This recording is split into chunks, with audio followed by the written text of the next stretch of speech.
New data from the Tennessee Department of Education shows discipline rates in our region vary greatly based on the school system. Thanks for joining us on News Channel 11 at 6. I'm Sarah Diamond. And I'm Casey Marler. The data comes from the state's yearly report card that shows metrics such as student performance, attendance, and discipline. In Tennessee, 5.1% of students got in-school suspension last year. 4.4% got out-of-school suspension.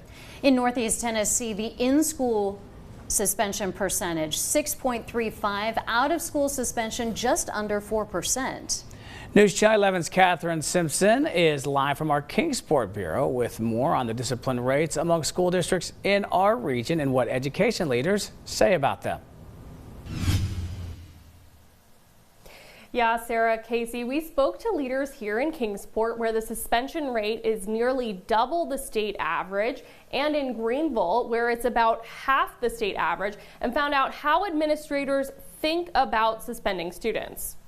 Director of Student Services Jim Nash says administrators use uniform standards for suspendable offenses, which range from fighting on school property to use of inappropriate language. We want to be very consistent with how we apply discipline so that, regardless of the student, if offenses occur, there are consequences. Kingsport's suspension rates are nearly double the state average at 9.8% for in-school suspensions. I asked Nash if the district aims to be lower than the state average. He emphasized consistency is the district's first priority. And sometimes that means we may be below or above the state average. The Greenville City School in-school suspension rate is around half the state average at 2.4%.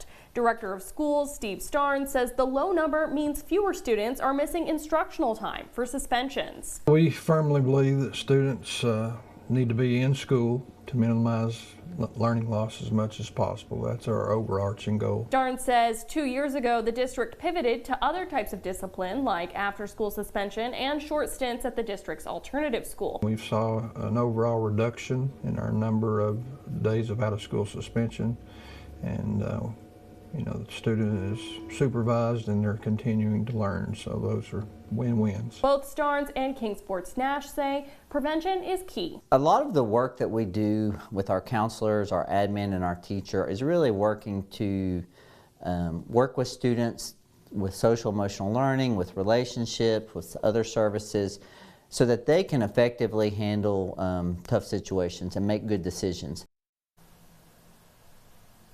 Generally, in-school suspension rates are higher than out-of-school suspension rates. The out-of-school suspension rate here in Kingsport was 8.6% in 2023. In Greenville, it was 1.7%. Reporting live in Kingsport, Catherine Simpson, News Channel 11. Back to you. Catherine, thank you very much. You can find more information about how your child's school system performed in various categories on the state report card on the Tennessee Department of Education website shown on your screen.